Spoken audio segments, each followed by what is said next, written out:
Here's my game of the day from round 3 of the Tata Steel Masters. Fabiano Caruana playing white against Jorden Van Foreest. Caruana not in the best of form over the past year. So I think this tournament means a lot to him. He has won it in the past, of course. And we know that he's absolutely a class act. He's playing against Van Foreest, who actually won the tournament in... Hang on, I think it was 2021. Yeah. Last year it was Magnus, and the year before Van Foreest. Well, this is something of a surprise. A very cheeky opening choice from Van Foreest. He plays the Petrov against Caruana, who's arguably the world's leading expert on this opening, having played it in, for example, his World Championship match against Carlsen. And Van Foreest has a little surprise up his sleeve. I wonder if this was some leftover World Championship preparation. I don't know. Anyway, let's see. So normal mainline Petrov. And in this position, instead of one of the normal moves, knight c6, bishop e7, bishop d6, Van Foreest plays bishop e6. Now that looks very strange. You know, normally, well, either you bring a knight out, I mean, just on general principles, or you hasten to castle kingside. And that doesn't really fit in with either of those moves. Or either of those ideas, rather. So, castles, Caruana keeps things simple, good idea. And now we see the idea, f5, supporting the knight in the middle. But I've got to say, this is a very risky move. Weakens that e5 square. Yup, supports the knight on e4, but really? There's a big hole there. Very unusual. Caruana thought for almost 18 minutes over this next move. Queen e2 looks very logical to support the pawn push to c4. But here he obviously changed his mind, because instead of knight e5, instead of c4, which looks pretty normal, because if you can open this diagonal, then that really, I think, emphasizes why f5 is a bit dubious, frankly. Instead of c4, he played knight e5. So why did he reject c4? Not clear.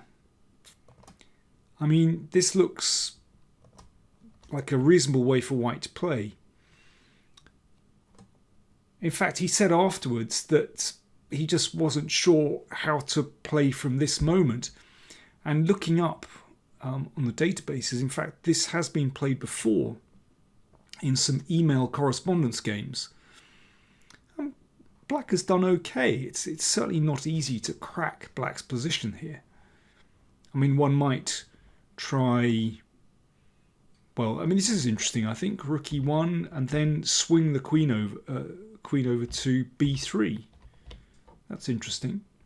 But there's nothing absolutely clear in this position.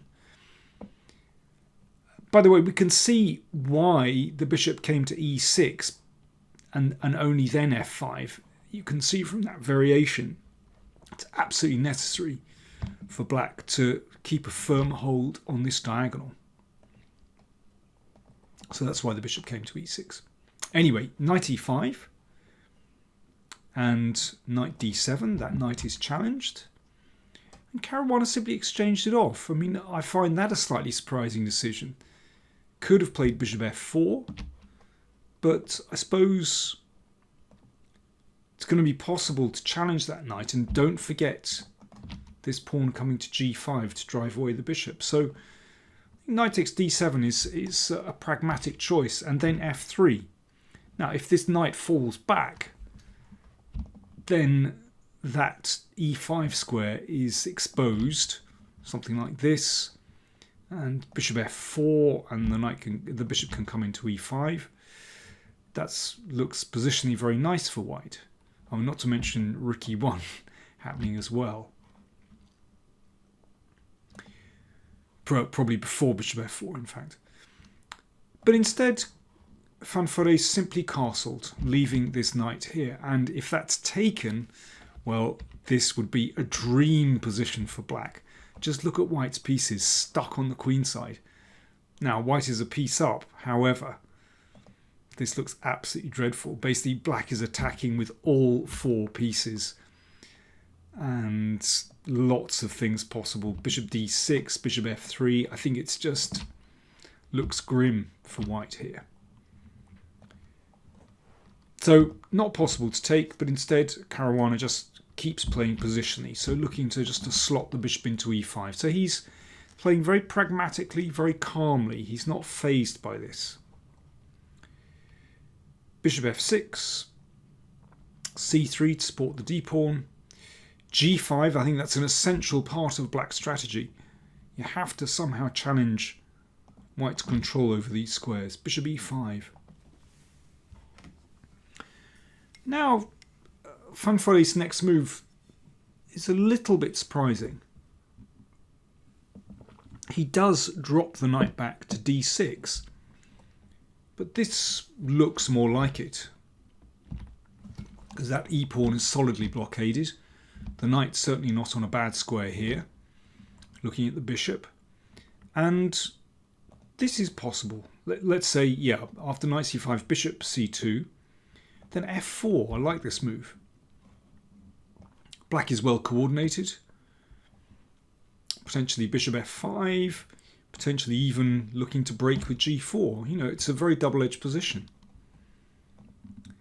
Now, here one could also play knight d2 or knight a3 to hurry that rook over to e1 or d1, but still it feels like black is doing okay there. But instead knight d6 after some thought, and f4, so that does secure the bishop on e5 to some extent.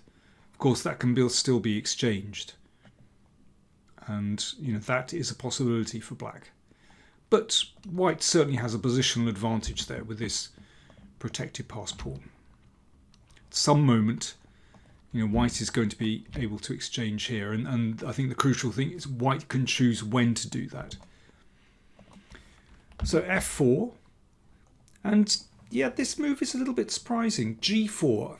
Now, I sort of understand Van Foreest wants to stop this knight coming over to f3, but still, it means that this is very static, and I think it's hard to shake white's grip now. This gives Caruana quite a free hand to play.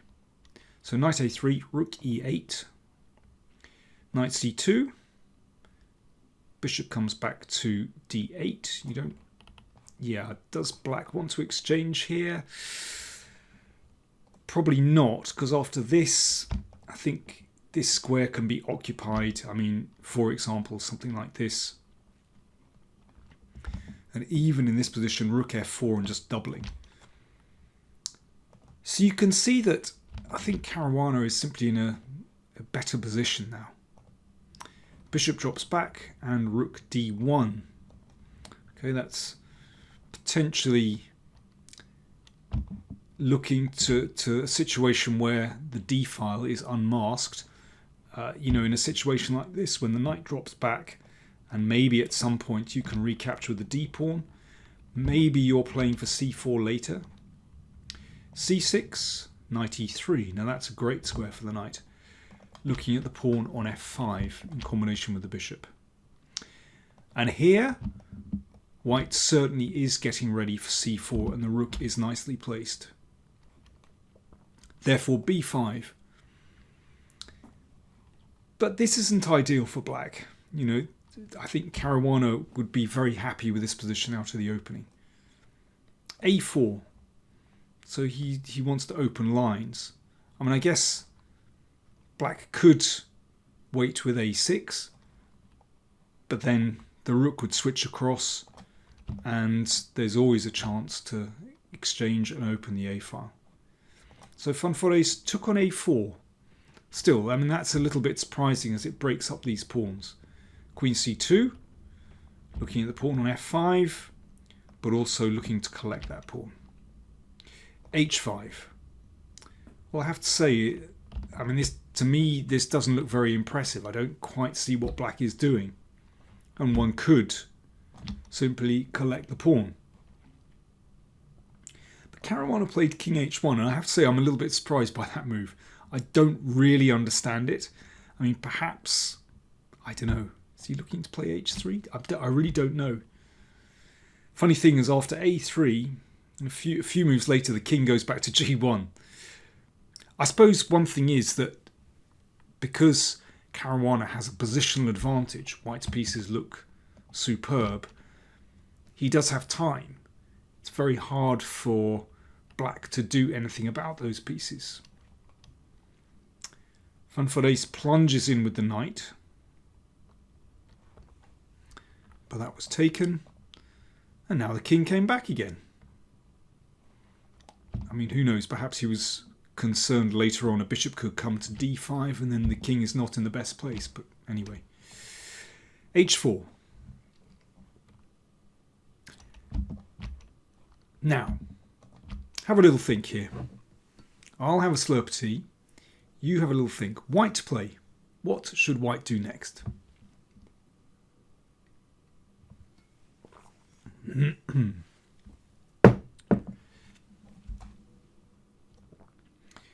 h4 was a blunder. Knight takes g4. And this simply wins a pawn. If that's taken, then queen g6 is decisive. I mean, this is... it's a poor move, h4. I think Caruana's position is very pleasant. You can imagine the queen coming to a4 to look at this pawn. I think it's a really nice position. Nevertheless, that makes life a lot easier for white. Bishop d5 played. And this is a very interesting decision, actually. Caruana is basically not afraid to give up material here.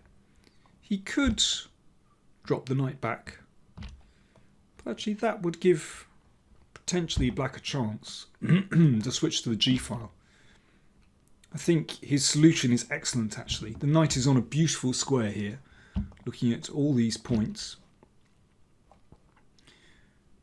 It does allow black to win the exchange after bishop e4. Well, it doesn't, not exactly, because white could keep the exchange here. But it's a very pragmatic solution from Caruana. So he wants to take this pawn. He allows black to play bishop d3.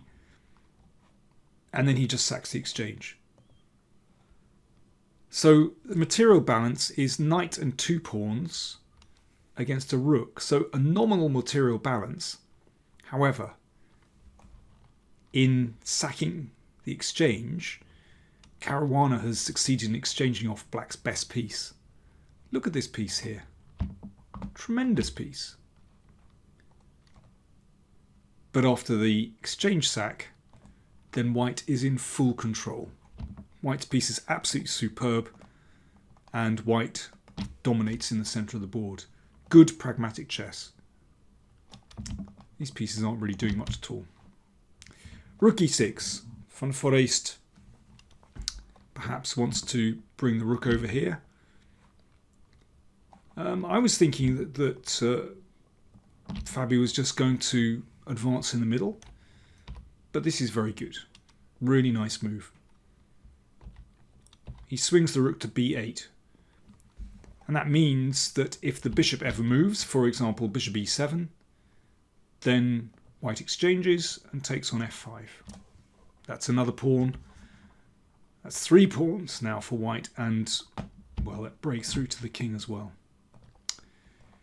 So rook b8 just played, so that really ties black down. Queen f7.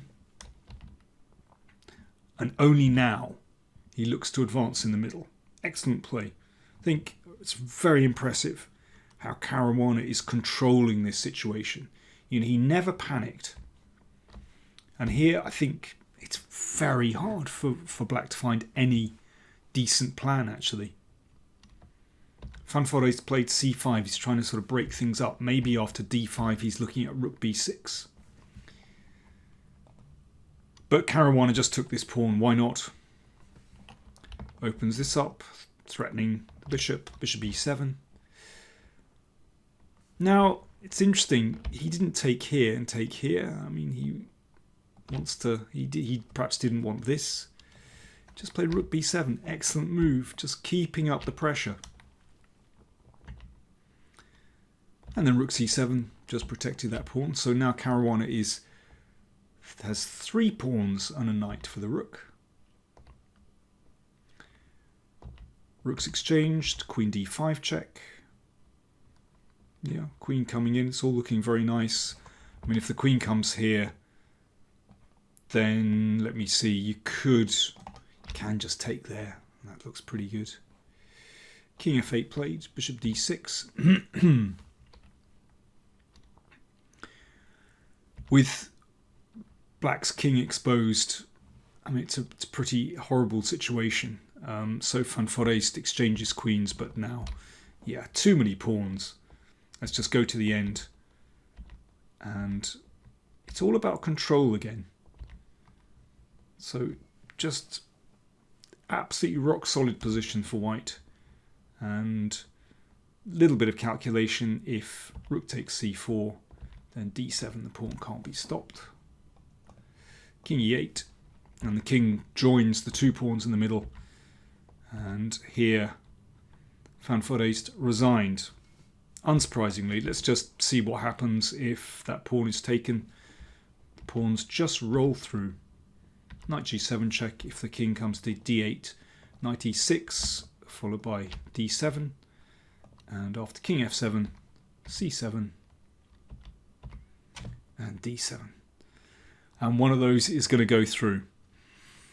I think Fabiano wasn't really stretched there. He was taken aback in the opening by this little surprise, bishop e6 and f5, but he didn't panic at all. He said it's a bit scary to face this. You know, you never know if you're walking into some deep preparation. But he didn't panic. Decided not to go for c4, but just went for, let's say, a very slight positional advantage. And basically just outplayed Van Foreest.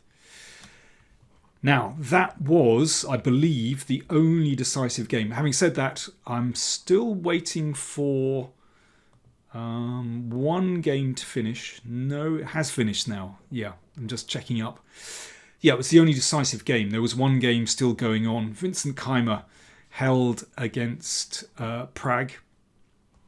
So that was the only decisive game. Caruana winning. So there is a traffic jam. That's my phone going off. I'm just going to turn that off. Sorry about that, folks.